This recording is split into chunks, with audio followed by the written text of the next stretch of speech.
दुर्गा नदी के किनारे बसा एक गांव फूलपुर। गांव में कुछ 100-150 लोग रहते थे। अंजलि, जो कि पास ही के जिले में रहती थी और 12वीं पास कर चुकी थी, उसके पिताजी ने बेटी को जल्दी विदा करने के लिए उसकी शादी फूलपुर गांव के मुकेश से करवा दी थी। मुकेश कभी स्कूल नहीं गया था और इस कारण वो पढ़ा लिखा नहीं था और बाकी गांव वालों की हालत भी मुकेश जैसी ही थी। मुकेश के घर में उसके माता पिता भी रहते थे। सासू माँ, मैं बाहर मंदिर तक जा रही हूँ, आधे घंटे में आ जाऊंगी। अरे अभी कहीं जाने की जरूरत नहीं है, चुपचाप जाके रसोई में रात के खाने की तैयारी करो। और ये घूंघट क्यों हटा लिया है तुमने? क्या पता नहीं कि इस गांव में औरतें बिना घूंघट के नहीं रहती? रात में अंजलि छत पर जाकर अपनी मम्मी से बात कर रही होती है। तभी गांव की 3-4 औरतें उसे देख लेती है और दरवाजे पर आकर उसकी सास से शिकायत करने लगती है। और क्या हुआ? अरे छत पे तो देखो, आपकी बहू मटक मटक के किसी से फोन पर बात कर रही है। दिन भर फोन पे लगी रहती है।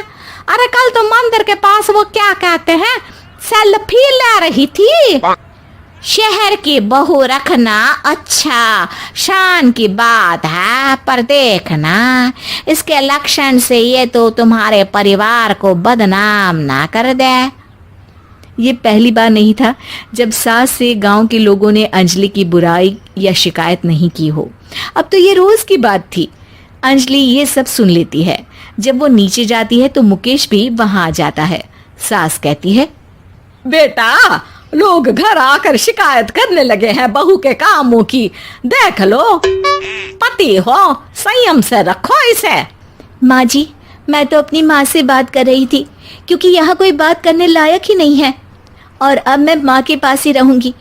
वहाँ क्या रहना, वहाँ बाहर के लोग तो ठीक है पर घर के लोग भी इज्जत ना दे सके। अरे नहीं नहीं अंजलि, ऐसा नहीं है, धीरे धीरे सब ठीक हो जाएगा, तुम फिक्र ना करो। अरे बस कुछ बोलना ही नहीं है, सर पे चढ़ा रखा है बहू को। सास मुकेश की नरम बात सुन के वहां से मुंह चढ़ाकर चली जाती है।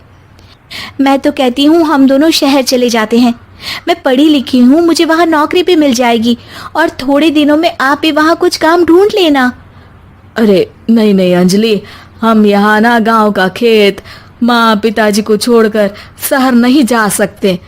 माँ पिताजी को कैसा लगेगा और गांव वाले क्या सोचेंगे? ये कहकर मुकेश सोने चला जाता है और अंजलि की गांव वालों द्वारा बुराई का सिलसिला बहुत दिनों तक चलता ही रहता है। लेकिन अंजलि गुस्सा ना दिखाते हुए समझदारी से काम लेती है। बारिश का मौसम चालू हो जाता है। जोरदार बारिश से पूरे गांव में हाहाकार मच जाता है। दुर्गा नदी में बाढ़ आ जाती है और बाढ़ का पानी पूरे गांव की फसल तबाह कर देता है। फसल की ये हालत देखकर गांव वाले निराश हो जाते हैं और बात तो यहाँ तक पहुँच जाती है कि कुछ लोग तो अंजलि को इस सब का दोषी ठहरा देते हैं। अरे पूरी फसल तबाह हो गई, पता नहीं किसकी नजर लग गई है।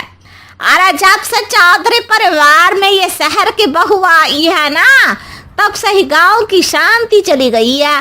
इसके कर्म कांड से माँ दुर्गा नदी भी खुश नहीं है।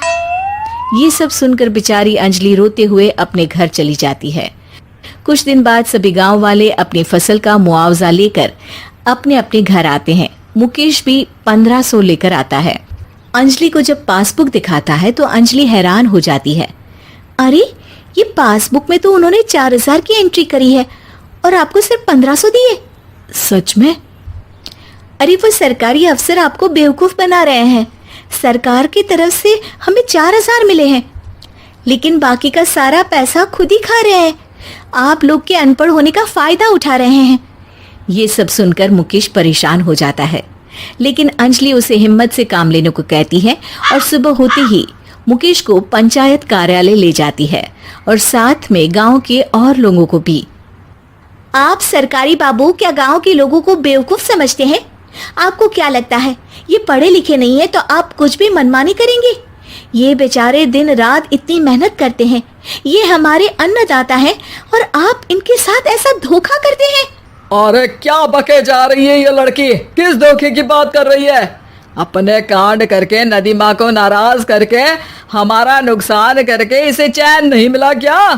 सरपंच जी, इन सरकारी बाबू ने मुझे बेवकूफ बनाया है और मेरे हिस्से के पैसे खुद चट कर गए। बस ये सुनते ही सरपंच वहां से दुम दबाकर भाग जाता है।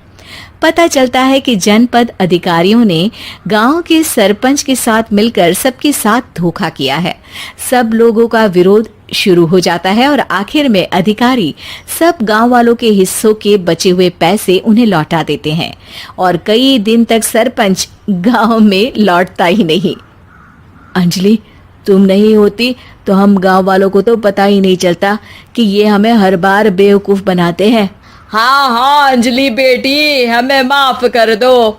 हम सब तुम्हें बुरा भला कहते रहे, लेकिन तुमने ही आज हमें बेवकूफ बनाने से बचाया है। हमें तुम पर गर्व है बेटी। अब समझ आया कि सरपंच तुमसे नहीं, तुम्हारे पढ़े लिखे होने से नफरत करता था। क्यों ना इस बार हम अंजलि को ही सरपंच पद के लिए चुन ले? क्या कहते हो गांव वालों? पढ़ी लिखी सरपंच। बस पूरा गांव अंजलि के लिए ताली बजाता है और अंजलि की सास उसे खुशी से गले लगा लेती है। उम्मीद है कि आपको हमारी ये कहानी पसंद आई होगी। कृपया हमारे चैनल को सब्सक्राइब करें और सभी अपडेट्स के लिए बेल आइकन जरूर क्लिक करें। और हाँ, वीडियो लाइक और शेयर करना मत भूलिएगा। Bye bye.